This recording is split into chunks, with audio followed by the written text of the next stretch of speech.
Falando nisso, a nossa lição hoje fala sobre a vida segundo o Espírito. Glória a Deus. Que o Espírito Santo nos ajude a ter esta vida gloriosa, vivendo segundo a vontade do Espírito Santo. Lição número 7, dia 15 de maio de 2016. A vida segundo o Espírito. Texto áureo, Romanos capítulo 8, versículo 16. O mesmo Espírito testifica com o nosso Espírito que somos filhos de Deus. Verdade prática. Viver segundo o Espírito Santo significa estar sobre o seu domínio e seguir suas orientações. Estar sob o seu domínio e seguir suas orientações. Romanos, capítulo 8, dos versículos 1 ao 17, é o texto que embasará a nossa lição e diz assim a Sagrada Escritura. Portanto, agora, nenhuma condenação há para os que estão em Cristo Jesus, que não andam segundo a carne, mas segundo o Espírito. Porque a lei do Espírito de vida em Cristo Jesus me livrou da lei do pecado e da morte. Porquanto, o que era impossível à lei, visto como estava enferma pela carne, Deus, enviando o seu Filho em semelhança da carne do pecado, pelo pecado condenou o pecado na carne, para que a justiça da lei se cumprisse em nós, que não andamos segundo a carne, mas segundo o Espírito. Porque os que são segundo a carne inclinam-se para as coisas da carne, mas os que são segundo o Espírito, para as coisas do Espírito. Porque a inclinação da carne é para a morte, mas a inclinação do Espírito é vida e paz. Porquanto a inclinação da carne é inimizade contra Deus, pois não é sujeita à lei de Deus, nem em verdade o pode ser. Portanto, os que estão na carne não podem agradar a Deus. Vós, porém, não estáis na carne, mas no Espírito, se é que o Espírito de Deus habita em vós. Mas, se alguém não tem o Espírito de Cristo, esse tal não é dele. E se Cristo está em vós, o corpo, na verdade, está morto por causa do pecado, mas o Espírito vive por causa da justiça. E se o Espírito daquele que dos mortos ressuscitou a Jesus habita em vós, aquele que dos mortos ressuscitou a Cristo também vivificará o vosso corpo mortal pelo seu Espírito que em vós habita. De maneira que, irmãos, somos devedores, não à carne para viver segundo a carne, porque se viverdes segundo a carne, morrereis. Mas se pelo Espírito mortificardes as obras do corpo, vivereis. Porque todos os que são guiados pelo Espírito de Deus, esses são filhos de Deus. Porque não recebestes o espírito de escravidão, para outra vez estardes em temor, mas recebestes o espírito de adoção de filhos, pelo qual clamamos, Abba, Pai. O mesmo Espírito testifica com o nosso espírito que somos filhos de Deus. E se nós somos filhos, somos logo herdeiros também, herdeiros de Deus e co-herdeiros de Cristo. Se é certo que com Ele padecemos, para que também com Ele sejamos glorificados. Amém. Oh Senhor, como é bom ler a Tua palavra e ver quantas bênçãos, quantas promessas, oh aleluia, o Senhor tem para aqueles que têm se preocupado em andar no Espírito, que têm verdadeiramente mortificado a sua carne todos os dias, que têm buscado esse êxito, Pai, na sua vida, de mortificar a carne e deixar que o Espírito Santo reine. Que hoje, essa manhã, Pai, saiamos desse lugar, aqui no santuário e pela internet, após a ministração desta poderosa lição, com esse compromisso, Pai, de verdadeiramente sermos inimigos da carne, mas amigos do Espírito, Pai, atentando para aquilo que o Espírito Santo quer nos falar, nos ensinar, nos moldar, meu Pai. Oh, aleluia, Senhor. Oh, glórias ao Teu nome por esse privilégio que nós temos nessa nessa manhã de deixar definitivamente que o Espírito Santo reine em todas as áreas, em todo o tempo, seja qual for o assunto, seja qual for a adversidade, seja qual for o momento, a Deus, seja qual for o que nós estejamos passando, que o Espírito Santo sempre tenha a primazia, a prioridade e reine soberanamente na nossa alma, no nosso corpo e no nosso espírito. Ajuda-nos nessa manhã a compreender isso e a viver para a glória, louvor e honra do Teu nome. É o que nós te pedimos, em nome de Jesus Cristo. Amém. Pode assentar, irmãos. Pastor Marcos. A paz do Senhor para os irmãos. Queremos também saudar todos os nossos membros online da EBD. Bom domingo a todos. Que o Senhor possa nos abençoar grandemente nesta manhã de domingo. Queremos agradecer a todos que têm estado conosco todos os domingos pela manhã. Bom, aqui no Brasil de manhã, mas aí onde você está, não sabemos se já é à tarde, se já é à noite, ou se é no cantar do galo. Porém, queremos agradecer a todos que, de uma forma carinhosa, nos acompanham todos os domingos.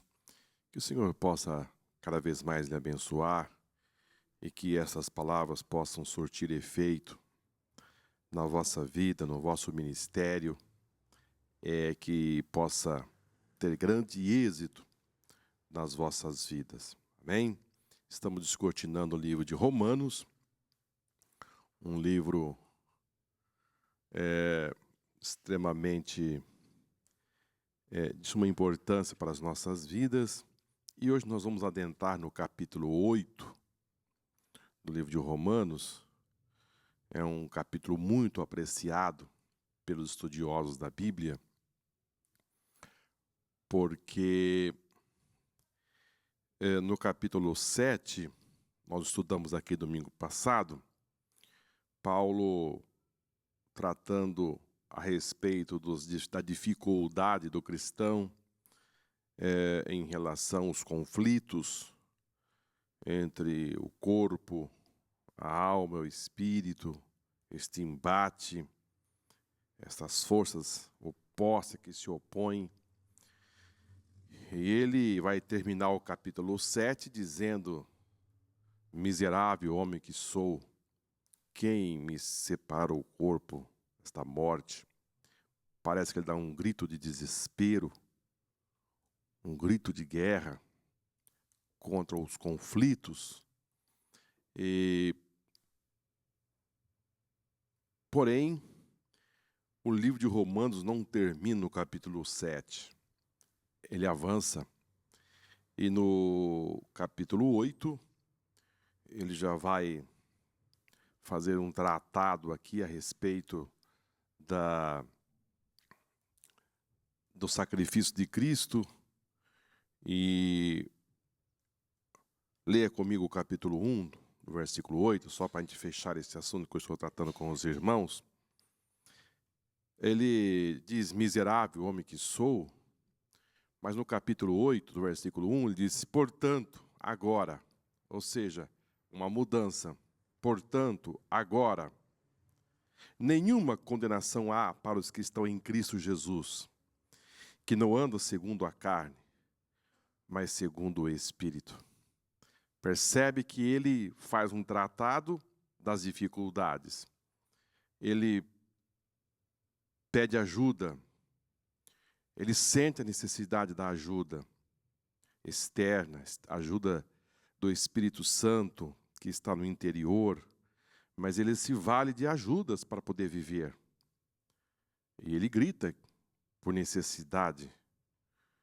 Mas no capítulo 8 ele começa dizendo: mas agora nenhuma condenação há para os que estão em Cristo Jesus, que não andam segundo a carne, mas segundo o Espírito. Ele se consola, porque agora ele tem esse apoio, essa força. Ele não está mais no estado de condenação, porque ele diz que aqueles que não andam segundo a carne, mas segundo o Espírito, não existe mais condenação. Então, o capítulo 8 é um capítulo muito apreciado, porque fala da nossa grande vitória.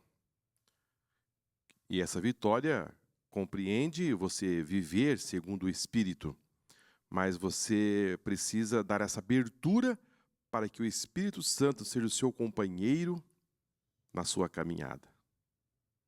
É impressionante isso. Isto é porque, irmãos, vivemos num momento da humanidade em que as pessoas querem se sentir independentes de tudo e de todos. Não querem mais depender do Espírito Santo, não querem mais depender da oração, quase que um Deus, são absolutos, não querem mais levantar a sua mão e dizer eu preciso de ajuda, se sente autossuficiente para orar, para buscar, para pedir ajuda e pedir Espírito Santo, me ajuda nessa caminhada. Ou seja, aquele estado de dependência, as pessoas estão cada vez mais se fechando e o materialismo, tudo vai se caminhando para que as pessoas se afastem de Deus. E quando Paulo fala miserável homem que sou, na verdade, ele está dizendo, eu preciso de Deus, eu preciso da ajuda do Espírito Santo, eu não posso viver sem Ele. E quando ele começa o capítulo 8, ele diz, agora não existe nenhuma condenação. Ou seja, nós vamos trabalhar aqui, aqueles que vivem debaixo da lei, ou seja, também, vamos fazer uma extensão maior, aqueles que têm como o seu pai, Adão, que vive sob a força do pecado, estão debaixo da lei do pecado e da morte. Aqueles que não se desvencilharam ainda da força adâmica e não se abraçou a Jesus Cristo, o caminho dele é o pecado e a morte.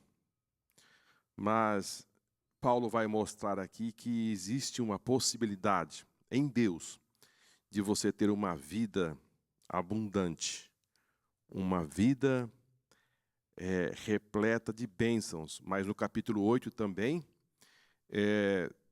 ele vai dizer que a vida cristã é uma vida permeada de problemas. As dificuldades que nós vivemos, os problemas, o sofrimento que nós vivemos, nós estamos compartilhando com o sofrimento de Cristo na cruz. É um parceiro. O sofrimento com Ele na cruz. Porque se com Ele sofremos, isso Paulo está dizendo, nesse sofrimento, a vida cristã não está isenta de problemas, de sofrimento, de angústia, não está isenta, mas não é uma vida pautada só de sofrimento. Amanhece, anoitece, anos e anos, mar de lágrimas. Não. Nós temos o nosso gozo interior, o nosso gozo.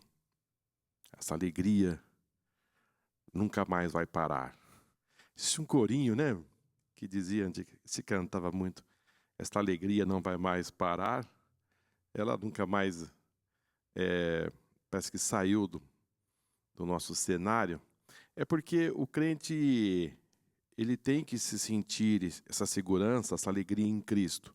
Mas estamos aqui neste mundo caminhando e não vivemos a plenitude daquilo que da nossa proposta. Não estamos vivendo. Parcial. Muito parcial.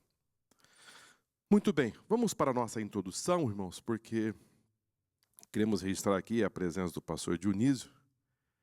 Já estamos sentindo já a sua falta aqui, e é de suma importância tê-lo aqui conosco aos domingos pela manhã. Mas sabemos que ele tem todo um trabalho nesse vasto Brasil, e escolas bíblicas, e enfim, todo um trabalho e entendemos a dificuldade dele estar conosco aqui. Mas ele já demonstrou a alegria de estar aqui conosco pela manhã, ali no seu banco. E eu disse a ele que nesse trimestre ele ia trabalhar conosco, ele tem escapado. Muito bem. Vamos, irmãos, para a nossa introdução.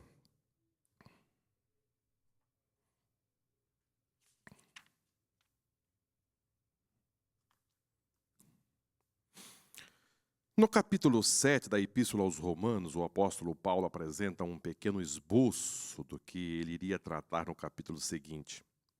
Por todo o capítulo 8, o apóstolo faz um contraste entre a velha vida marcada pelo pecado e sem condições de se libertar, com a nova vida no poder do Espírito Santo que Cristo nos proporcionou. O que fora impossível à antiga aliança, regida pela lei, agora se tornou possível graças à nova lei, a lei do Espírito de vida em Cristo Jesus.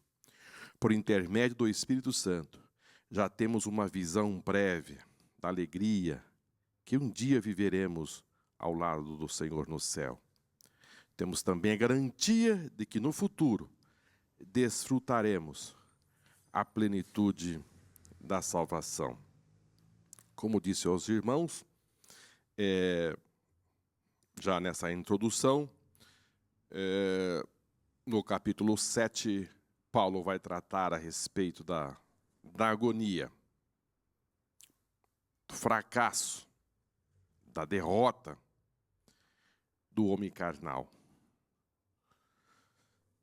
Também no capítulo 7, Paulo vai tratar a respeito do poder que foi liberado para nós através da cruz, no sentido de sermos vencedores.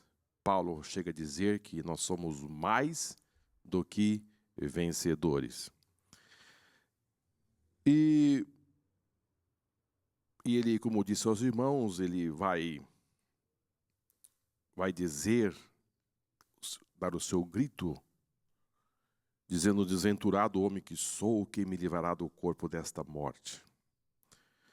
E nós louvamos ao Senhor, porque no capítulo 8, que nós estamos estudando nesse domingo, Paulo vai dizer sobre a nossa vitória sobre o pecado. Também Paulo vai tratar aqui a nossa comunhão, a nossa volta, a nossa condição agora de poder ter comunhão com Deus, você poder falar com Deus, de você ser orientado pelo Espírito, dessa libertação e do caminho mais adiante, que é mais lindo, da glorificação.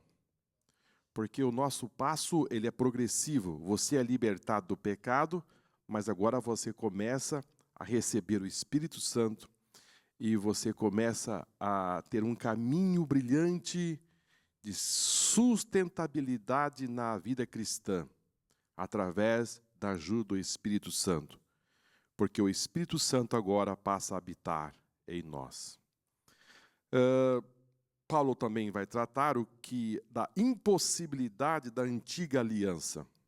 Ou seja, na antiga aliança, você estava debaixo da lei. E ele vai dizer aqui no nosso texto que a lei ficou enferma. Não porque a lei ficou enferma em si mesma. Não, a lei ficou enferma porque encontrou um corpo debilitado em pecado. Aí ela se enfermou. Ela não foi capaz de regenerar o homem. A lei não foi capaz de trazer salvação, regeneração ao homem. A lei, ela se enfermou. Porém, neste capítulo, Paulo vai dar o seu grito de esperança, não que essa esperança venha de si, mas a esperança que vem do alto. Então, eu gostaria de trazer para os irmãos aqui um breve resumo do capítulo 8, que nós vamos tratar. No capítulo 8, as operações do Espírito Santo está da seguinte forma. Do versículo 1 ao versículo 4, capítulo 8, nós temos aí a aplicação da obra de Cristo no coração do crente. Amém? Para aqueles que estão anotando. No versículo de 1 ao versículo 4, temos a aplicação da obra de Cristo no coração do crente. Do versículo 5 a 8, nós temos aí como o Espírito Santo nos inclina a agradar a Deus. Ou seja, o Espírito Santo vai trabalhar nos nossos corações, no sentido de como nós vamos nos portar para agradar a Deus. Ou seja, para você agradar a Deus, não é de qualquer forma. O Espírito Santo vai lhe dar esta condição, este apoio, para você agradar a Deus. No versículo 9 ao 11, vai nos mostrar que ele habita em todo o verdadeiro cristão. Ele não habita em qualquer lugar. Paulo chega a dizer, não sabeis vós, que vós sois o templo do Espírito Santo. Ou seja, nós precisamos nos portar de uma forma que agradar a Deus, e nesse versículo de 9 a 11, ele vai dizer que de uma forma segura o Espírito Santo habita no verdadeiro cristão, coisa que não acontecia no passado. Do versículo 12 a 13, vai nos chegar a informação precisa que a força não vem de nós, vem dele, para mortificar a carne e as tendências pecaminosas. Ou seja, o homem por si só, ele não consegue vencer. Essa força vem dele, mas você precisa deliberar. Você precisa buscar. Você precisa buscar. Vamos para um exemplo? Um pássaro voa. Ele é mais pesado que o ar? É.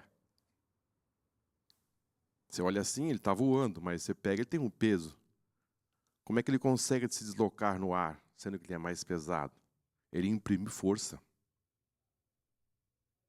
Então, para você conseguir se deslocar, você vai precisar também imprimir força para você vencer.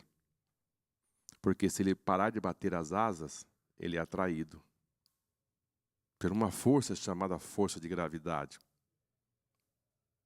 Então, são duas forças antagônicas que se opõem. Se você deixar uma vencer a outra, se você naturalmente será atraído pela outra força. Então, em suma, estamos em guerra. Estamos em guerra. Se você não voar, você cai. Mas se você pegar as asas da águia, ou você pegar uma corrente de ar, porque às vezes o pássaro ele pega uma corrente de ar, ele não precisa imprimir tanta força. É aquele momento na nossa vida espiritual que nós olhamos dizendo, mas Senhor, não estou fazendo tanta força, mas por que eu estou indo tão longe assim? Você já percebeu isso na vida? Parece que é uma corrente de ar que te leva tão alto e que você passa a enxergar coisas que as pessoas não enxergam. Vem uma corrente de ar e você se desloca numa velocidade impressionante. É a força do Espírito. Você já estava lá. Isso está no versículo 12 e 13. No versículo 14 e 15, o Espírito Santo nos guia como filhos de Deus. Irmãos, uma das coisas mais lindas da nossa vida é sermos guiados pelo Espírito Santo. Davi entendeu isso de uma forma assim muito clara. Muito clara. Embora ele seja um estrategista de guerra muito grande, ele logo desenvolveu sabendo que para vencer precisava ter uma espada na mão e guerra e imprimir força, porque os territórios que Deus havia prometido não tinham sido alcançados e que se ele baixasse a guarda, os inimigos vinham.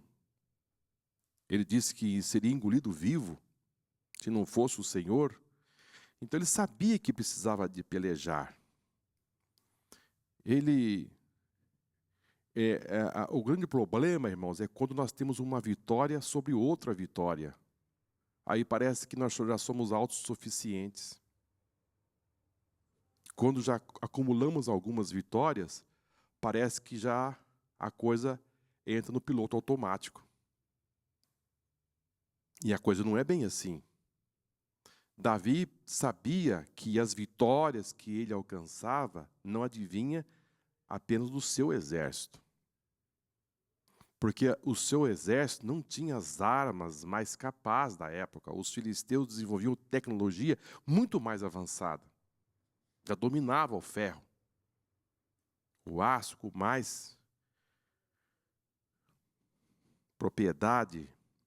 O povo hebreu não tinha ainda essa capacidade tão alta como os filisteus, os inimigos. Mas Davi, ele entendia perfeitamente que ele era guiado por Deus.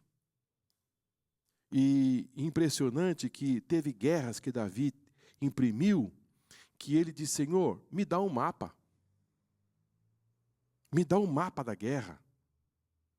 Qual a estratégia que eu vou usar para vencer esta guerra? E Davi recebeu o mapa de Deus. Você faz isso, você faz isso, você faz isso. Porque se você fizer isso, entra por detrás, deixa um pouco aqui, vai para o norte, vai para o sul, e eu vou lhe dar vitória. Irmãos, isto é você ser guiado pelo Espírito. Então, quando você for fazer alguma coisa, diga: Espírito Santo, me dá estratégia. Porque o Espírito Santo mora em você. Me dá orientação. Quando você estiver fazendo uma licitação, diga: Espírito Santo, qual é o número que eu tenho que pôr aqui? Quando eu estiver fazendo alguma coisa, Espírito Santo, qual é o caminho que eu devo seguir? E você pode ter certeza de uma coisa: o Espírito Santo vai falar no seu coração. Ele vai falar. Quando você acordar, aquele sentimento, aquela voz que chega, não despreze, não. É o Espírito Santo dizer: olha, o caminho hoje é por aqui. Quando você estiver andando no seu carro, vem um sentimento. Esse sentimento pode ser uma voz de Deus que está te orientando. Não vá, pare, espere. A estratégia é outra. O inimigo já armou outro cerco. Hoje você deve ficar em casa, não saia. Hoje o seu posicionamento é este. Irmãos, estamos em guerra. Guerra precisa de estratégia. Tem um inimigo do outro lado. E esse inimigo, nós estamos, como humanos, precisando de um apoio, de uma força que não é humana. Porque ele é principado, é hostes, são forças espirituais. E você quer lutar com esse inimigo de que forma? Com intelecto, você vai perder. Não tem demônio de 10 anos, de 100 anos. São milenares. Isso é verdadeiro, irmãos. Foi quarta-feira passada, a irmã Alzinha esteve aqui, ela deu um testemunho que estava lavando louça, e de repente ela foi tomada por um sentimento de orar por uma pessoa. E quando ela estava orando por essa pessoa, o Espírito Santo se agradou tanto que encheu ela do Espírito Santo. E ela começou a viver num cenário ali na cozinha, de uma forma maravilhosa. É a necessidade de nós, como cristãos, viver na orientação do Espírito Santo, porque se você viver na orientação do Espírito Santo, você vai fazer coisas no mundo sobrenatural. E nós precisamos sair desse estágio do natural e partir para o sobrenatural de Deus, aonde as grandes coisas irão acontecer. É isso que Paulo vai tratar aqui nessa carta, que somos guiados como os filhos de Deus, ou seja, pela orientação do Espírito Santo. Eu já sou autossuficiente, eu não sou capaz. a minha experiência já me dá todo o norte que eu devo fazer. Sim, eu não preciso mais de orientação de Deus. Eu já sei, já sou abalizado bastante para eu definir o meu futuro. Isto aí, você vai colher quase nada, para não dizer nada. No mundo espiritual, você não vai colher nada. No versículo 16 e 17, Paulo vai dar aqui um desdobramento, já mostrando algo que o mundo hoje não nos reconhece. Ele testifica da nossa salvação e da nossa herança. Da nossa herança. Salvação, consequentemente, de herança. Porque se nós somos filhos de Deus, Paulo vai dizer que nós somos também o quê? Herdeiro, co-herdeiro com Cristo. Então vai indo um ali que às vezes não tem, às vezes uma casa para morar. Mas hoje o mundo não reconhece como filho de Deus, como herdeiro. Hoje o mundo não reconhece. Mas, irmãos, tudo que é dele é nosso. Então você é herdeiro de tudo. Vai chegar o momento em que o Pai vai mostrar para nós tudo aquilo que realmente é nosso. Nós vamos receber a nossa herança como filhos de Deus. No versículo 18 a 25, ele nos conforta em meio ao sofrimento no mundo presente. Ou seja, o Espírito Santo, ele vai trabalhar da seguinte forma, de nos confortar. Você já pensou naquele dia em que o sofrimento é tão pesado, é tão grande, que parece que vem alguém e lhe consola? Lhe dá aquele consolo, parece que você fala, não sei se eu vou ter força para terminar o dia hoje. Eu não sei se eu vou encontrar força para terminar o dia. Eu não sei como vai ser o amanhã. Eu não sei como vai ser essa próxima semana. Onde eu vou encontrar força para passar esta semana? Mas o Espírito Santo diz, não, eu te ajudo. Eu te ajudo você a caminhar. Mas você olha para os números, você olha para os problemas, para as dificuldades, e diz, não é possível. Matematicamente é impossível eu chegar na próxima semana. Eu não sei. Mas depois você olha para trás e diz, mas foi tão fácil. Foi tão sereno. Eu não sei nem como aconteceu. Tudo se desenvolveu de uma facilidade tão grande. É o Simão Sirineu que passa perto e, de repente, o Simão Sirineu está com a cruz nas costas, lhe ajudando você a caminhar. É isto, irmãos. Nós não estamos sozinhos. Então, peça ajuda do Espírito Santo para que ele seja o seu companheiro na sua caminhada. No versículo 26 e 27 desse capítulo, eu estou aqui abrindo, ele intercede por nós em nossas orações. Queridos, às vezes faltam palavras. Às vezes faltam palavras. Às vezes, irmãos, não conseguimos nem pensar. Às vezes as palavras saem, lembre-se da chegada de Ana no templo, que ela estava em uma aflição tão profunda, tão aguda, que o sumo sacerdote, ao olhar, pensou que não passava de uma embriagada, porque ela não falava as palavras que poderiam ser auditivas. Ela só tremia os lábios e chorava. Agonia, irmãos, desespero. Uma porque também era muito afligida pela outra mulher. Aflição, problemas, angústia profunda. Mas ela encontrou força para ir para o templo e, no momento tão agudo, ela se apresentou para orar. E o sumo sacerdote disse, já entrou uma bêbada, então uma bêbada aí, só pode ser porque não fala, só geme. Mas foi na hora é nestas horas que o Espírito Santo intercede por nós com gemidos inexprimíveis. Ou seja, ele pega esse gemido transforma ele em palavras, e essas palavras chegam diante do trono, e a resposta vem. Então, no mundo espiritual, não se perde lágrimas, não se perde choro e vozes que às vezes incompreendidas pelo vocabulário humano, são reconhecidas pelo Espírito Santo e chega diante de Deus e a resposta chega. Irmãos, é o momento que o estado humano, o homem chega nesse ponto de choro, de desespero.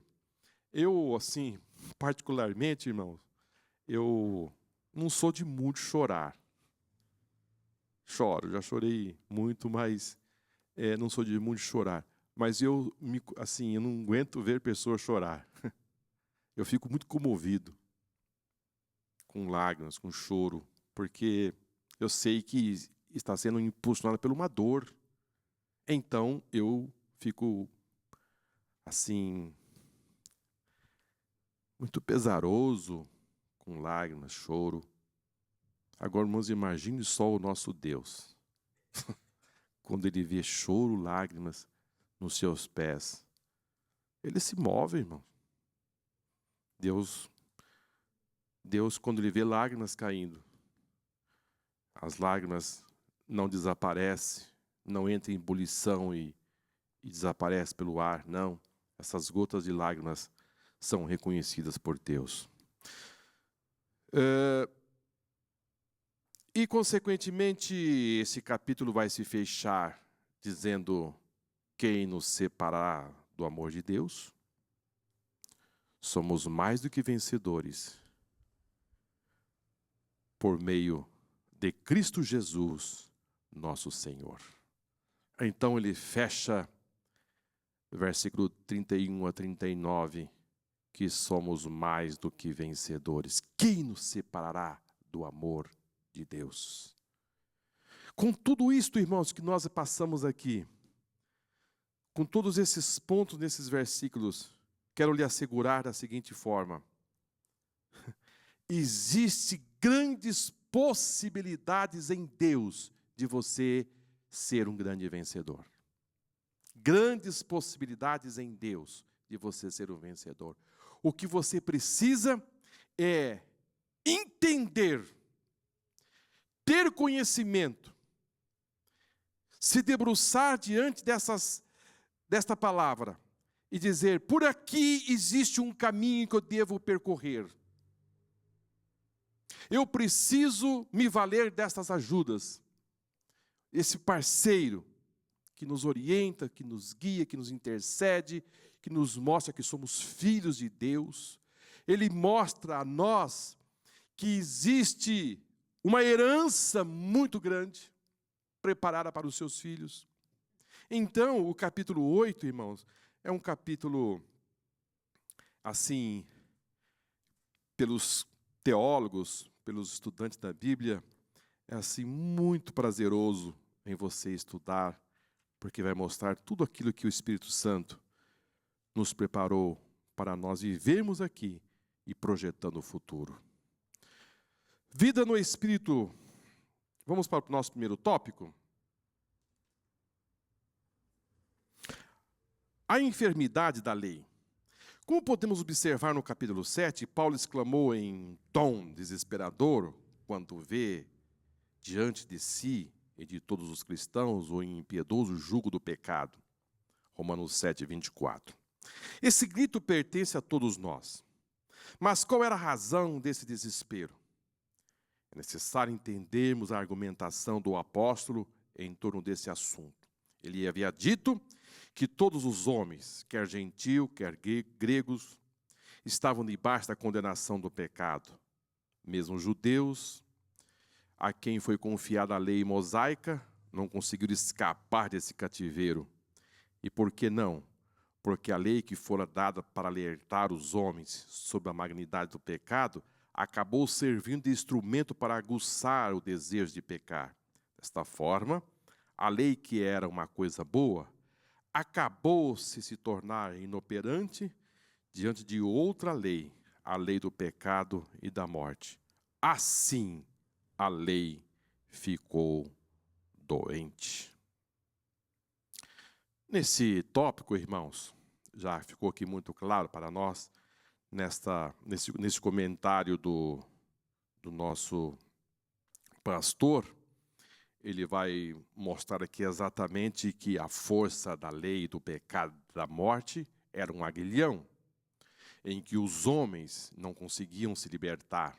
Mesmo os judeus que receberam a lei mosaica. E esta lei acabou servindo de algemas, porque eles não conseguiam cumprir a lei. E esta lei agora apontava as suas falhas.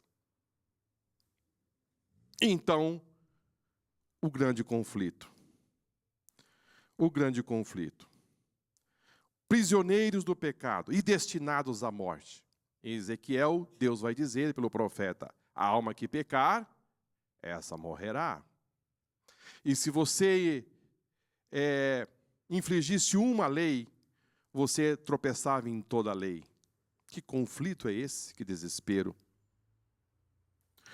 Porém, queridos, nós hoje temos uma vida diferenciada, não estamos mais debaixo da lei, prisioneiros no pecado, condenados, destinados à morte. Vivemos em liberdade no Espírito. Vivemos hoje uma vida de vitória, frutificando, e, consequentemente, está em nós, assentado, o direito da vida eterna. Agora, nós precisamos, irmãos, ter um cuidado. Um cuidado. Um cuidado. Porque precisamos ter esse cuidado e entendermos que nós precisamos passar pelo processo da regeneração.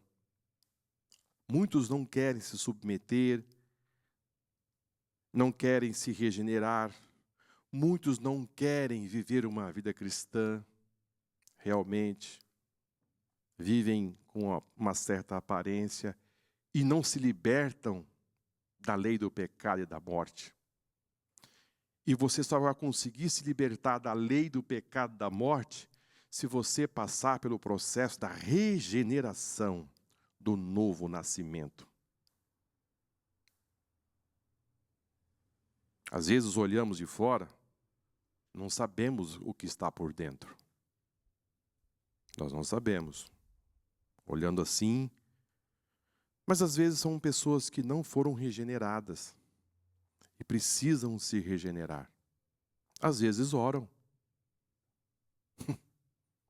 Às vezes oram. Às vezes cantam. Contribuem. Dão oferta. Às vezes de forma assim, não tão, mas vão à igreja. Mas nunca foram regenerados. Nunca quiseram se submeter ao Espírito. Nunca quiseram se submeter à vontade de Deus.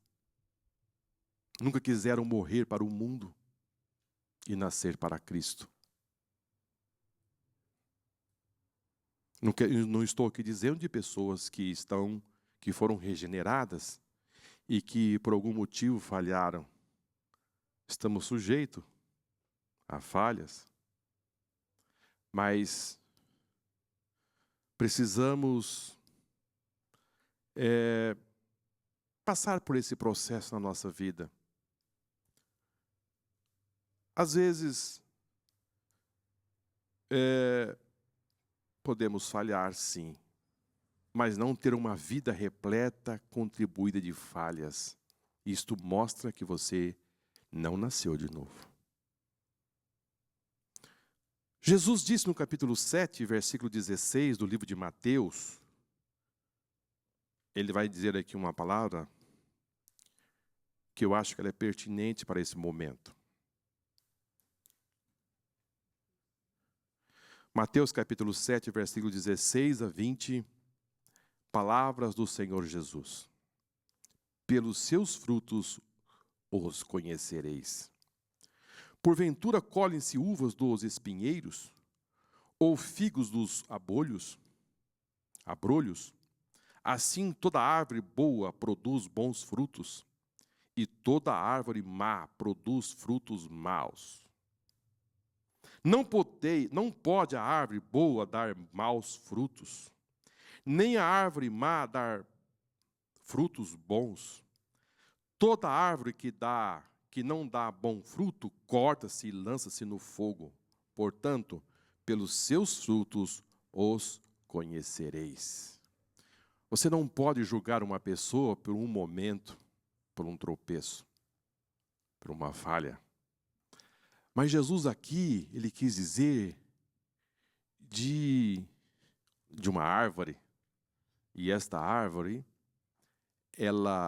se ela é uma árvore que dá figo, você pode ter certeza que você vai colher figos. É uma vida, a árvore é uma vida. Você não planta hoje e colhe amanhã. É uma história. E você não vai colher abrolhos de um figo. Você não vai colher. Então, Jesus quis dizer, em suma, as seguintes palavras: espere. E espere que o tempo vai dizer. O tempo vai dizer que árvore que é esta. Não, você não precisa se precipitar com as coisas. Deixe que o tempo vai dizer se o tal é regenerado ou se não é. Então, nós como cristãos, nós precisamos ter isto em mente, que o tempo vai dizer as coisas. Jesus trouxe essa ilustração, não seria uma ilustração, mas uma verdade a respeito da árvore, e usou aqui árvore boa e árvore má, porque nós estamos falando de pessoas guiadas pelo Espírito e as pessoas que não querem ser guiadas pelo Espírito. E se não querem ser guiadas pelo Espírito, não querem se submeter ao Espírito Santo, a Deus,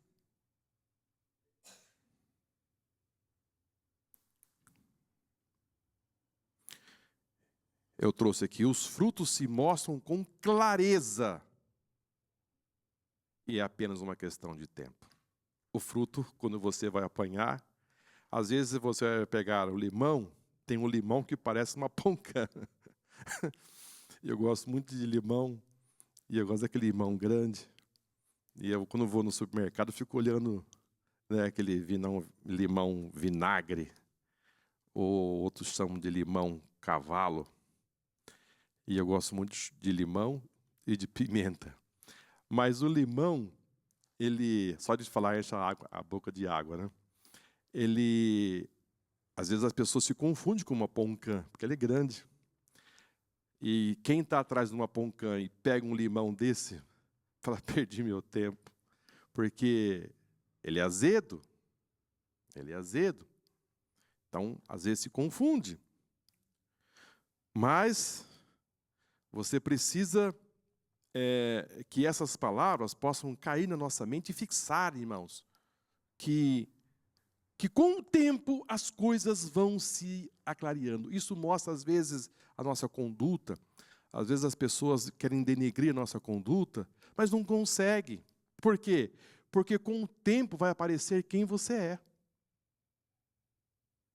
Mesmo que alguém venha ali e suja a sua água, mas você não é aquilo. E vai aparecer quem realmente você é. E do outro lado também a mesma coisa. Você tentar colocar uma capa em alguém, não vai conseguir. Logo, o tempo vai dizer que essa pessoa não foi regenerada. Vamos caminhar? A cura da cruz. Ainda no mesmo capítulo 7, já chegando no seu final, Paulo dá outro grito. Agora não mais de desespero, mas de vitória. Pela graça de Deus foi revelada na pessoa de Jesus Cristo. O seu grito de vitória também é o nosso grito. A mesma argumentação, agora, em sentido oposto, pode ser feita. Em vez de grito de desespero, Paulo dá um brado de vitória. Mas o que ocasionou esse grito de vitória? A resposta está na vida segundo o Espírito, relatado em Romanos, no capítulo 8. Como disse aos irmãos, Paulo dá a impressão que ele carrega nas suas costas um corpo em decomposição. Esta é a realidade.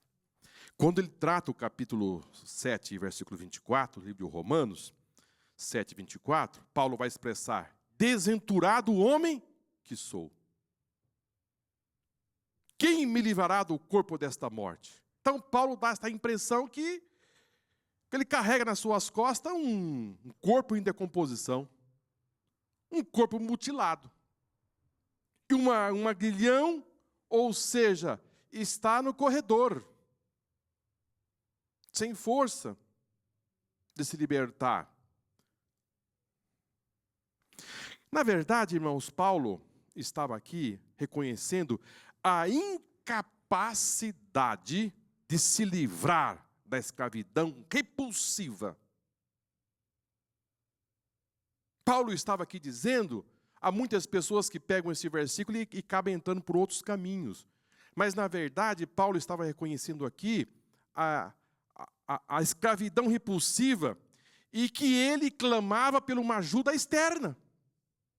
Ele disse: eu preciso da ajuda de Deus.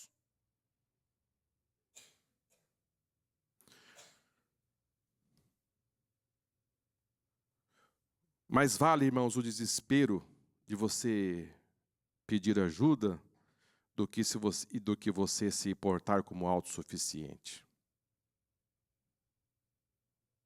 Precisamos nos humilhar debaixo da potente mão de Deus. Precisamos entender perfeitamente que nós estávamos debaixo de uma linhagem adâmica e que o nosso corredor era o corredor da morte. E agora ele começa a dizer aqui no capítulo 8, portanto, agora, é impressionante, irmãos, como ele dá dois pesos aqui, portanto, agora, nenhuma condenação há para os que estão em Cristo Jesus, que não andam segundo a carne, mas segundo o Espírito. Precisamos, eu quero aqui tentar passar aos irmãos aqui, dando aqui os meus esforços, porque Paulo, ele viveu sob o fariseísmo, ele conhecia a lei, as dificuldades, mas quando a ele foi descortinado a graça, através de Cristo, ele dá esse brado dizendo: agora nós não estamos mais debaixo de condenação, agora nós somos livres. O que nós precisamos agora é nos refugiar em Cristo, porque em Cristo eu consigo agora vencer. Em Cristo agora eu sou mais do que vencedor. Antes eu não conseguia vencer. Antes eu estava debaixo de um jugo e era impossível.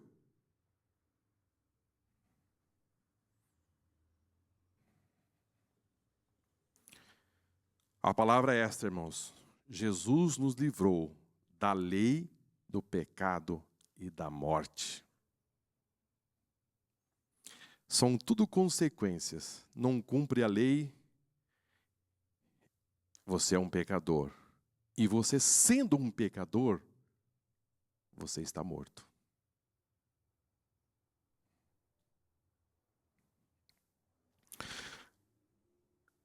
Vamos caminhar, porque quero terminar a lição. Ele apareceu aqui, só para fechar esse assunto, ele apareceu aqui para desfazer esta força chamada pecado que nos imperava e que nos dava uma natureza decaída, sem força. Mas ele veio e causou uma intervenção em nossa vida. E de que forma que ele veio? Ele veio, essa palavra é muito importante, ele veio em semelhança de carne pecaminosa. Semelhança de carne pecaminosa. Semelhança não significa dizer que ele veio. Eu estou dizendo semelhança porque ele veio com uma aparência de carne pecaminosa. Mas vamos ver o que a Bíblia fala a respeito dele. 1 Pedro, capítulo 2, e versículo 22. Para desfazer isto, irmãos, precisou que algo acontecesse. 1 Pedro 2 e 22.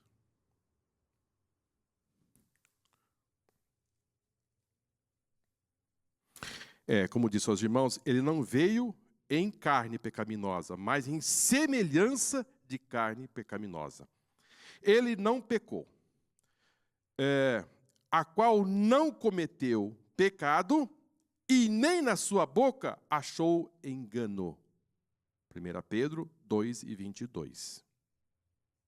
Vamos para segunda carta de Paulo aos Coríntios, no capítulo 5 e versículo 21. Aquele que não conheceu pecado e se fez pecado por nós, para que nele fôssemos feitos justiça de Deus. Aleluia. 3. 1 João 3 e 5. E bem sabeis que ele se manifestou para tirar os nossos pecados, e nele não há pecado. Então, Jesus se assemelhou à natureza humana pecaminosa, e ele condenou na carne o pecado. Cristo morreu não apenas pelos pecados que cometemos, mas Cristo morreu também pela nossa natureza que somos. Não apenas pelo pecado que nós cometemos, não. Ele morreu também para reverter a nossa natureza. Isso é mais profundo, viu, irmãos? Isso é mais profundo. A nossa natureza agora pode ser moldada pelo Espírito Santo. O quadro agora mudou. 1 Pedro capítulo 3, versículo 18, nos diz assim: porque também Cristo padeceu uma vez pelos pecados, o justo pelos injustos, para levar-nos a Deus, mortificando, na verdade, na carne, mas vivificado pelo Espírito. Isso significa dizer que ele morreu também pela nossa natureza pecaminosa. Pela nossa natureza, não apenas pelos pecados que nós praticamos. Vamos prosseguir.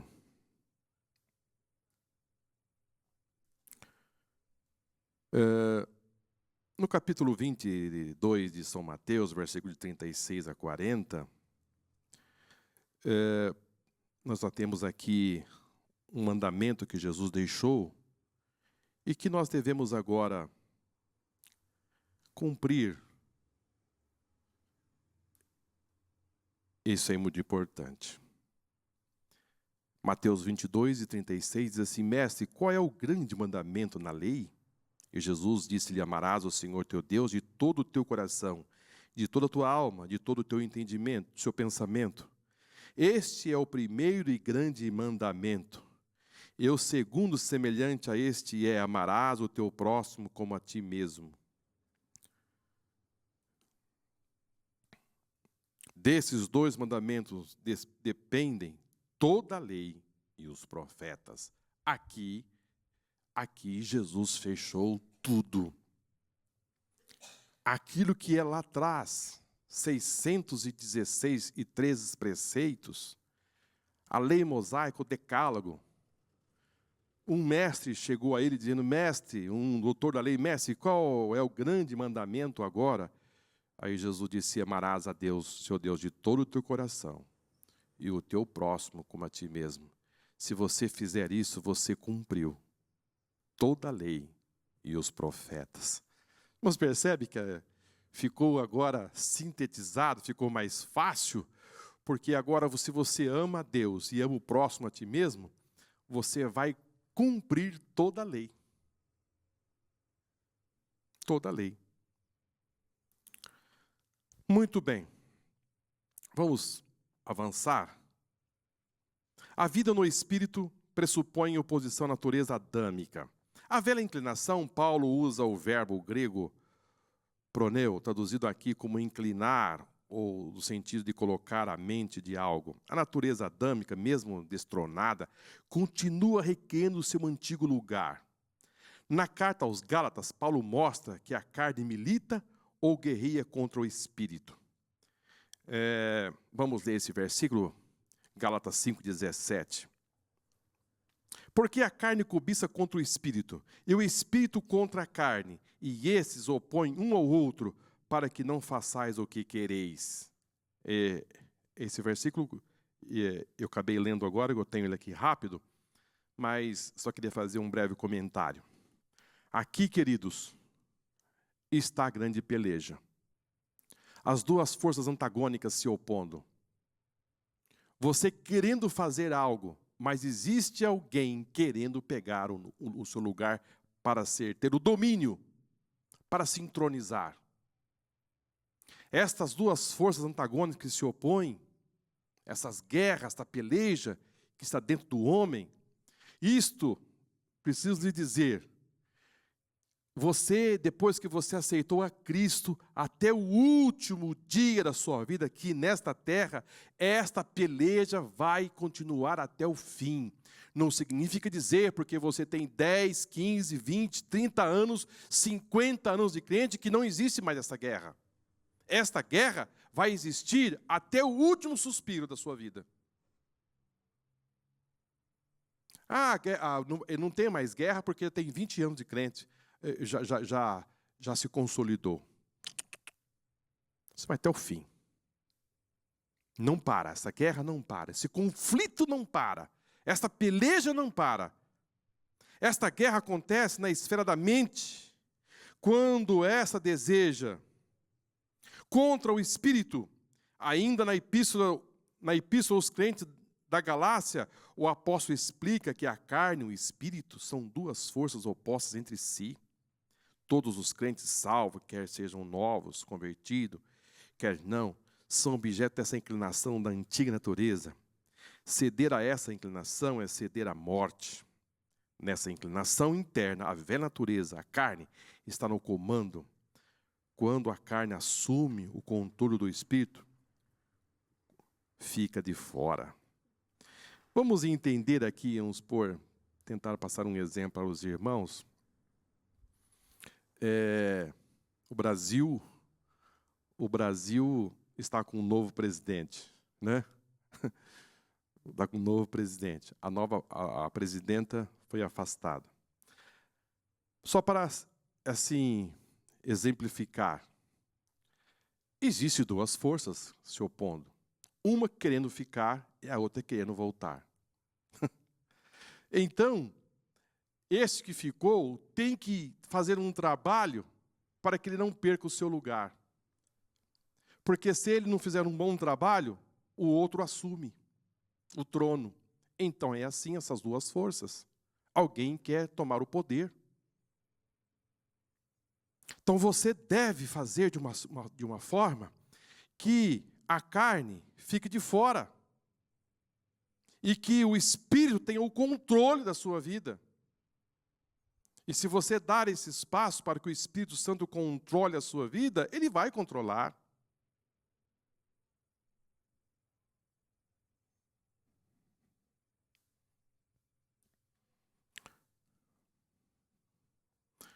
Precisamos lembrar, irmãos, que a velha natureza é perversa, corrompida e nos causou tantos males.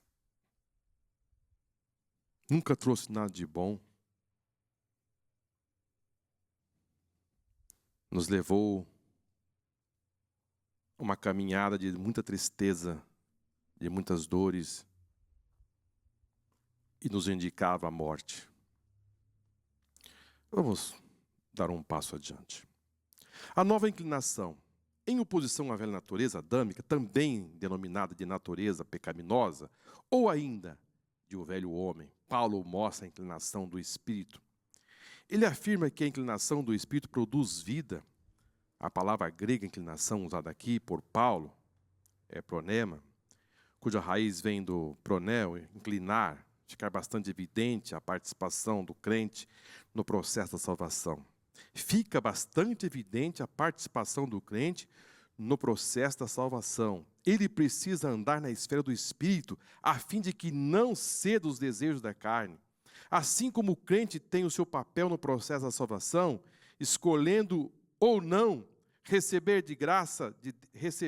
a graça de Deus, da mesma forma ele agora, como regenerado em Cristo, também tem a escolha para andar ou não no Espírito. Assim como respondemos o chamado de Deus para a salvação, devemos, da mesma forma, responder o chamado de Deus para a santificação. Nessa inclinação, a nova criatura em Cristo, o Espírito está por dentro, isto é, no comando, e a carne está por fora. Não está mais no comando, pois foi destronada. Aqui, irmãos, está o grande segredo da vida cristã, essa inclinação. O homem, ele recebeu de Deus o livre-arbítrio, as suas escolhas. Você deve ter a sua inclinação para o Espírito, porque se não for para o Espírito perde o seu espaço e quem vai assumir o trono é a carne. Quando eu estou falando a carne, irmãos, precisamos deixar bem claro que quando estamos falando de carne, eu não estou falando aqui de tecido muscular. Eu não estou falando aqui desse tecido mole que cobre o nosso esqueleto. Nem dos nossos instintos no que tange aos nossos apetites do nosso corpo. Mas sim de tudo que compõe a nossa natureza humana. Visto que ela se corrompeu. Caída, egocêntrica, seus egos, denominado ao pecado. Quando eu falo carne, eu estou falando da natureza humana. Porque Paulo vai deixar bem claro em Romanos 8 e 6, que a inclinação dessa natureza humana, ela é pecaminosa e gerando morte. E você precisa ter consciência que essa natureza está se opondo constantemente.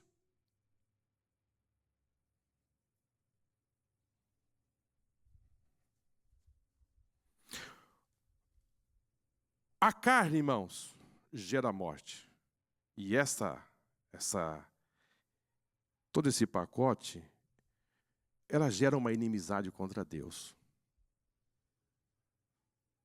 Isso está em Romanos 8, 7.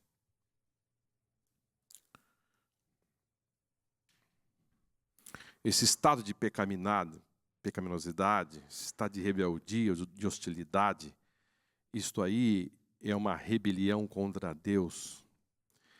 E você precisa se livrar, tirar isso do trono e dizer: Espírito Santo, assume o trono da minha vida. Assume o piloto, aleluia, da minha vida. Assume, vamos dar oportunidade para o Espírito Santo agir em nossa vida. Paulo chega a dizer: não extinguais o Espírito. Vamos dar condição para que o Espírito Santo possa trabalhar em nós. Precisamos entrar no caminho da santificação. Santificai-vos, porque amanhã fará o Senhor maravilha no meio de vós. Nós precisamos nos aproximar mais desse ponto ideal, irmãos, em nossa vida, para que as grandes maravilhas possam acontecer no nosso meio. Mas é com a ação do Espírito, é com esta força que isto vai acontecer. Mantendo o Espírito Santo longe, não vai acontecer. ignorando o Espírito Santo, não vai acontecer. Eu me lembro das palavras do pastor, nesse momento, ele fala assim com muita propriedade, quando ele fala que se nós abandonarmos o Espírito Santo, seria melhor que nós fechássemos as nossas igrejas e fôssemos para as nossas casas. Porque sem essa parceria, irmãos, do Espírito Santo, não vai acontecer. Se Jesus disse, eu vou para o meu Pai, e não vos deixarei órfão, enviarei o Espírito para que esteja convosco. E vou dizer, vou para o meu Pai, e vocês vão fazer obras maiores do que eu fiz. Os apóstolos entenderam perfeitamente isso, e partiram por toda parte, mas sensível ao Espírito Santo. Se você abrir a Bíblia em livro de Atos, no capítulo 8, você vai ver um homem chamado Filipe no meio de um grande avivamento. A Bíblia diz que as pessoas eram curadas, as pessoas eram libertas dos espíritos imundos, havia um grande avivamento, uma grande concentração de pessoas, uma grande festa espiritual em Samaria. Então era lugar para Filipe dizer, aqui eu vou montar uma grande igreja. Aqui eu vou me restabelecer e ficar por aqui, porque os sinais são grandes, grandes maravilhas. Mas de repente o Espírito Santo disse, Filipe, sai daí. Eu vou para onde? Jerusalém? Não. Você vai para uma estrada que está deserta.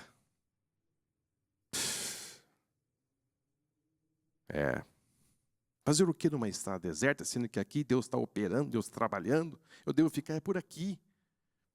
Vai para uma estrada que está deserta. E Filipe pegou a sua malinha e partiu para essa estrada de Gaza, deserta. E disse, o quê? Fica aí. Não tem ninguém? Fica aí. E isto, irmãos, sairmos do óbvio, do natural e partir para o sobrenatural, é você viver no Espírito. Se o Espírito Santo mandar você parar, pare na rua e fique ali parado. Eu não sei o que vai acontecer, mas Deus mandou eu parar. Vai chegar alguém ali que vai precisar da sua ajuda. E os irmãos conhecem bem a história de Filipe. Ele pregou para um homem, eunuco, da rainha de Candace. Estava lendo a palavra e não entendia.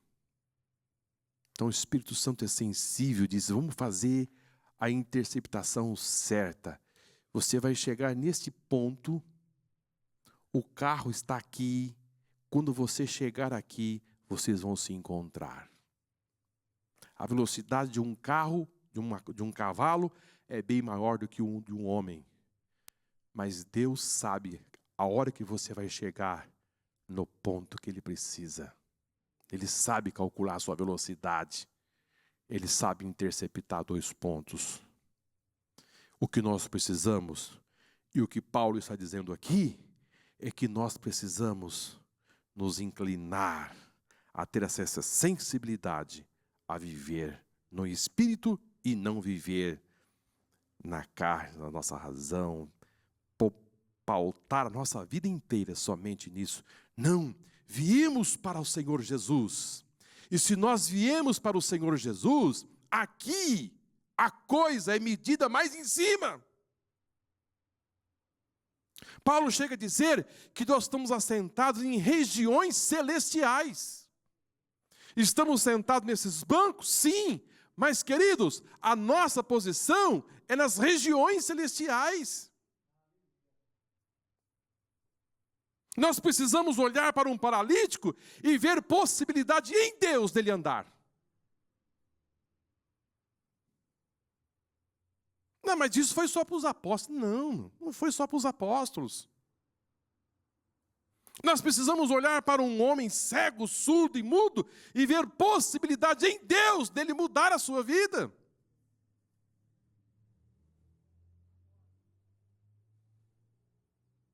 Jesus entrou no templo um dia e uma mulher estava lá do outro lado de fora, não podia entrar, estava pelas beiradas. Jesus chamou e disse, preciso trazer essa mulher aqui. Faz 12 anos que essa mulher está com um espírito imundo. Estava encurvando.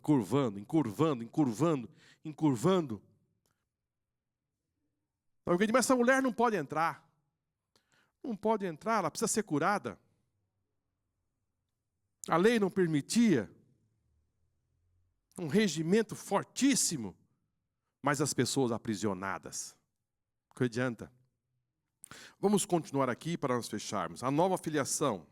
Essa nova inclinação a qual o apóstolo Paulo se referiu se tornou possível porque os justificados em Cristo Jesus passaram a ser guiados pelo Espírito de Deus. Porque todos que são guiados pelo Espírito de Deus, esses são filhos de Deus. Esse privilégio que tornou possível ao crente ser orientado ou guiado pelo Espírito aconteceu porque Deus nos deu a adoção de filhos. Porque não recebesse o espírito da escravidão para outra vez estar em temor, mas recebesse o espírito de adoção de filho, pelo qual chamamos Abba, Pai. Como filhos agora somos habitação do Espírito Santo, que em nosso interior dá testemunho dessa nova filiação recebida. Agora nós podemos chamar dele de Abba, Pai. Abba, Pai, essa palavra Abba, ela é uma palavra, não é uma palavra grega, e nem também uma palavra hebraica. Abba é uma palavra aramaica. Essa palavra, ela é assim usada pelos judeus e pelas famílias para dizer assim de uma forma assim de uma intimidade com o Pai. Então Paulo usa essa expressão colhendo do aramaico que nós podemos dizer a ele Abba, Pai. Ou seja, chamando-nos agora para uma intimidade. Lembra, irmãos, que estávamos tão longe e agora somos parte de uma família e que nesta família eu posso chamar Deus de Abba, Pai. Fomos reconciliados a este ponto de intimidade familiar. Então, se nós somos guiados pelo Espírito, eu trouxe aqui 3 pontos para nós fecharmos este assunto, que fica em nossa mente da seguinte forma. Não basta sabermos que somos filhos de Deus por adoção, precisamos estar consciente desse grande privilégio. Então, o crente, irmãos, não pode ficar vivendo, pastor, de cabeça baixa. Chorando pelos vales, pelos caminhos, não entendendo os privilégios, as suas prerrogativas, que agora lhe cerca, que são muito grandes.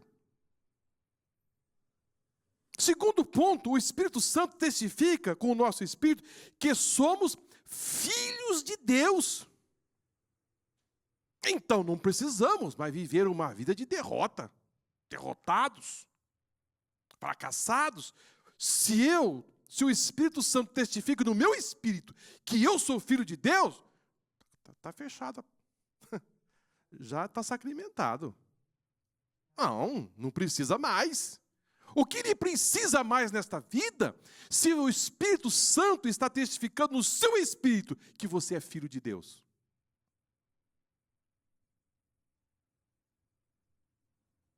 Então, essa vida de cabisbaixo acabou. Terceiro, somos filhos do Altíssimo e membros da família de Deus. Assumamos, irmãos, de uma vez por toda a nossa posição. É por isso que eu disse aos irmãos no início que essa carta de Paulo aos Romanos, no capítulo 8, é uma carta mais desejada. É um capítulo muito amado, porque vai falar aqui da nossa posição, da nossa filiação.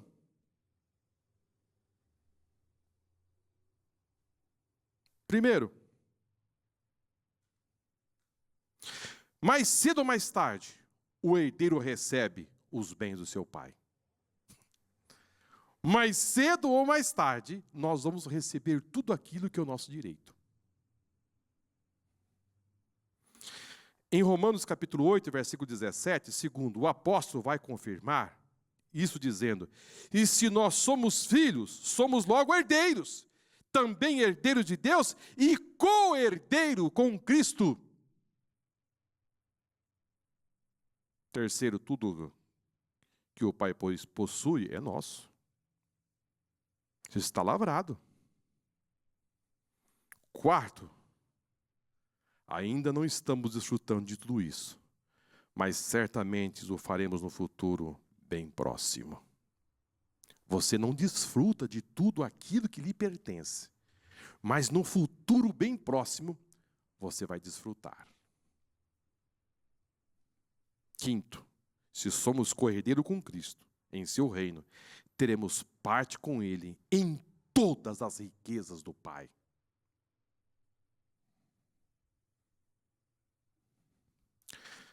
Paulo vai também dizer aqui, irmãos, em Romanos 8,17, a parte B, que não estamos isentos estamos caminhando para chegar em tudo isto, mas ele vai dizer que faz parte de nós vivermos esse momento de sofrimento, de aflição.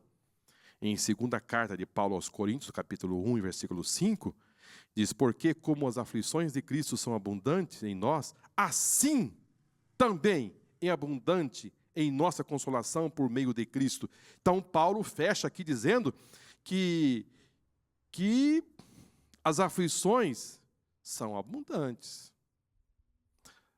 Mas também ele vai dizer que as consolações também são abundantes em nós. Então a nossa vida não é um flagelo. Não. Temos as aflições, mas existe um rio que jorra dentro de nós. Esse rio, ele é um rio abundante de alegria, de satisfação, em saber de tudo que aconteceu em nossa vida e de tudo que Jesus fez por nós. Ele vai fechar em Colossenses 1:24, dizendo: regozijo-me agora no que padeço por vós, na minha carne, cumpro o resto das aflições de Cristo, pelo seu corpo, que é a igreja. Então Paulo encontrava o momento de regozijar em Cristo, por tudo que estava vivendo e pela igreja. E, bom, vou caminhar aqui. 9. Ponto 9. Meu aqui o ponto é 9, mas dos irmãos aí a manifestação dos filhos de Deus. Os versículos 18 a 30 de Romanos 8 mostra a certeza dos crentes quanto ao futuro. Porque para mim tenho por certo que as aflições desse tempo presente não são para comparar com a glória que nos há de ser revelada. Fica evidente que quando o apóstolo falava do futuro, ele também contemplava o passado. O atual estado das coisas mostra os sinais da velha ordem. São marcas que fazem com que a criação tenha gemido, não por não poder em si mesma removê-la. Por isso, ela geme. Porque sabemos que toda a criação geme, está juntamente com dores de parto até agora. A criação quer voltar ao seu estado original, e nós também. O Espírito Santo sente o nosso drama, sente a nossa angústia e também geme por nós. O melhor é saber que em todas essas coisas, Deus opera para o bem dos que o amam. A palavra grega, sunergei, de onde vem sinergismo, traduzido em Romanos 8:28, como coopera, mostra que Deus trabalha com aqueles que amam em direção ao seu propósito. Precisamos dizer aos irmãos que esta carne, essa terra geme, os animais, que Paulo vai dizer aqui, geme. Esse gemido, queridos, que a natureza que Paulo vai tratar aqui, criação geme, está com dores de parto até agora, precisamos dizer o seguinte, que este gemido não é um gemido pela circunstância que vive agora. Este gemido é um gemido dizendo assim: eu quero voltar às minhas origens. eu quero voltar, eu quero que esse futuro que me espera seja logo. É isto que Paulo está dizendo no sentido que esse gemido não é pela dor do momento, mas sim na expectativa de uma vida vindoura diferente. Então, transportando para os nossos dias, nós podemos dizer da seguinte forma: queridos, que o nosso gemido possa ser no sentido de dizer: Senhor, venha logo. Venha, Espírito Santo. Que a volta do Senhor possa ser abreviada e que nós tenhamos também essa expectativa da nossa vida futura na sua plenitude. Que o nosso gemido seja nesse sentido, não de murmuração, não dessa tristeza do desdobramento desta vida, mas que dizendo: não estou contente com essa vida, porque eu tenho uma proposta melhor, e essa proposta melhor está bem próxima. Essa participação da glória de Deus tem proporções cósmicas, pois o glorioso destino do crente irá assumir um novo dia e também para toda a criação.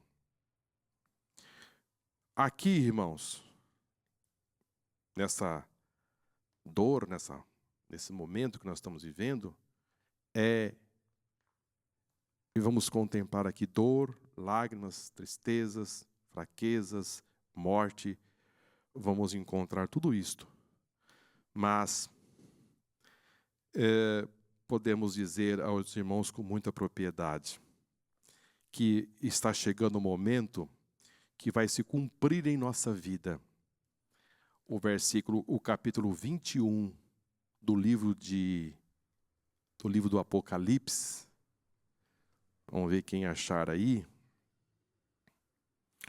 No Apocalipse capítulo 21, se não me engano, o versículo de número 4. Eu marquei aqui. E vamos partir para o nosso término, né?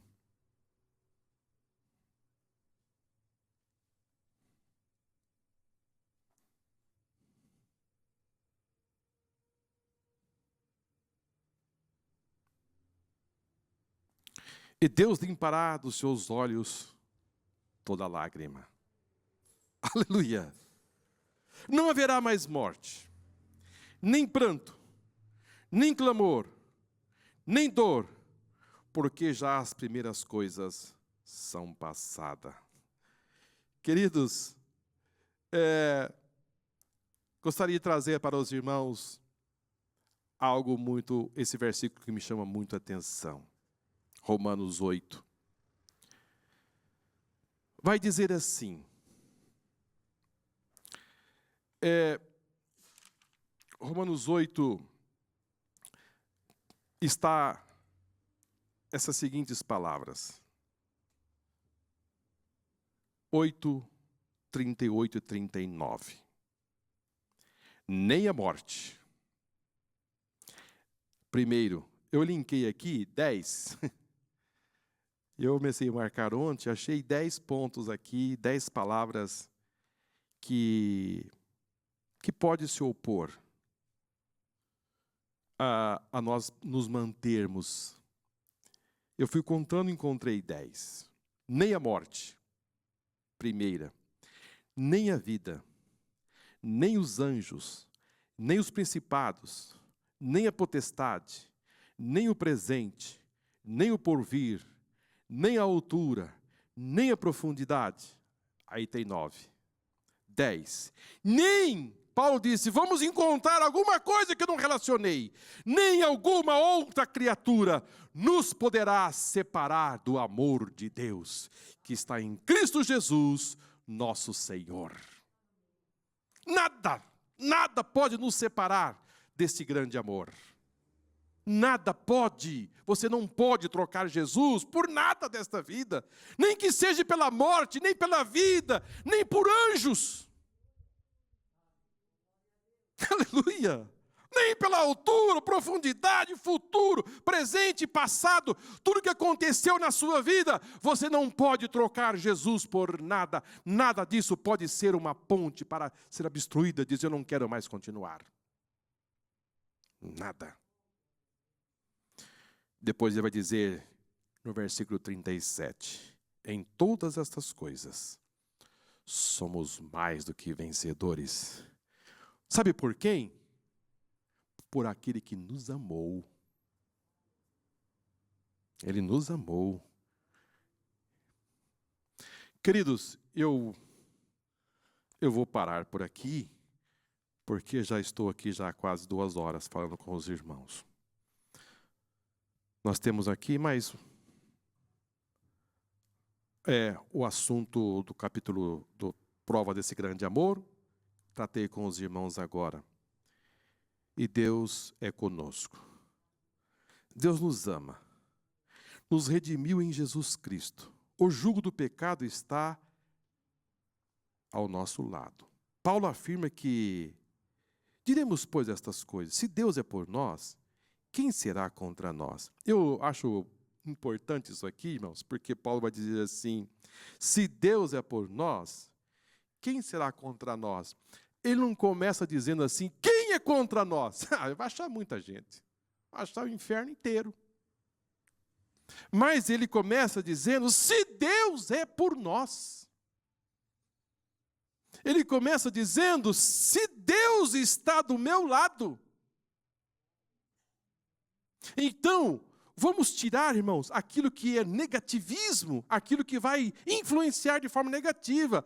Paulo, ele chama do lado forte para estar do seu lado. Se Deus está do meu lado, não fica dizendo quem é contra mim. Tem gente que fica com a lupa, irmão. Descobrir quem está contra mim. Quem está fazendo oposição contra mim. Não, queridos, você não precisa disso. O que você precisa é dizer, se Deus é por mim, se Deus está do meu lado, basta. Agora, quem será contra nós aí? Quem quiser ser, que seja, mas se Deus está comigo, tá ótimo. Paulo demonstra que nesta vida, enquanto permaneceremos em Cristo, nada poderá nos separar do amor de Deus. Somos o obreiro, somos o objeto do seu grande amor. Vamos concluir? A lição de hoje ajuda-nos a compreender que a graça de Deus é realmente surpreendente. Ele transformou o ímpio em santos e nos colocou em um nível de relacionamento com Deus jamais imaginado pelo seu antigo povo. E a graça de ter o Espírito Santo habitando em nosso interior e o privilégio de ser guiado por Ele. Mas não é só isso. Agora também somos herdeiros de Deus e co-herdeiros com Cristo. Isso tudo se chama graça. Queridos, que o Espírito Santo possa, de uma forma toda especial, trabalhar na sua mente e você sair daqui desta manhã e você que está conosco pela internet, assumir realmente a sua posição em Cristo Jesus, nosso Senhor. Ao você falar com as pessoas, ao você se deslocar de um lado para o outro, ao você se portar neste mundo, se porta realmente como um verdadeiro filho de Deus. Se imponha como filho de Deus, como herdeiro. Seja guiado pelo Espírito. Entenda perfeitamente que em você aconteceu algo extraordinário e que você não é mais aquela pessoa antes, e você é outra pessoa. Existe um agregado muito forte em sua vida. E que você precisa se valer disto na sua vida. E o Espírito Santo vai se alegrar muito quando você começar a usar estas armas. Paulo chega a dizer que as nossas armas, as nossas milícias, não são carnais. Você não deve lutar com os braços. O seu oponente, você vai guerrear pelo Espírito. Mas são poderosas em Deus para a destruição de fortalezas. Depois ele chega a dizer que Deus não nos deu um espírito de temor. Ou seja, o Espírito Santo não é um espírito acovardado, amedrontado, acuado, com medo de tudo e de todos. Que os covardes voltem. Deus quer contar com 300. Deus sabia que só tinha 300 naquele grupo de 32 mil homens. Que você faça parte do grupo dos 300, porque covarde está sobrando por aí. Mas se você tem o Espírito de Deus, o seu espírito é um espírito de ousadia, de confiança, de intrepidez, de coragem. Não é uma coragem de saltar de um prédio de 30 andares e cair no chão dizendo que vou ficar vivo. Não é essa coragem que Deus está precisando. É coragem de entender que no mundo espiritual você pode todas as coisas em Deus. É ter a humildade suficiente para entender que você é dependente de Deus. Isto é ser corajoso. Ser um homem brilhante e forte é dizer: eu sou um homem que preciso e careço da graça de Deus na minha vida. Aqui o forte é aquele que se diz dependente.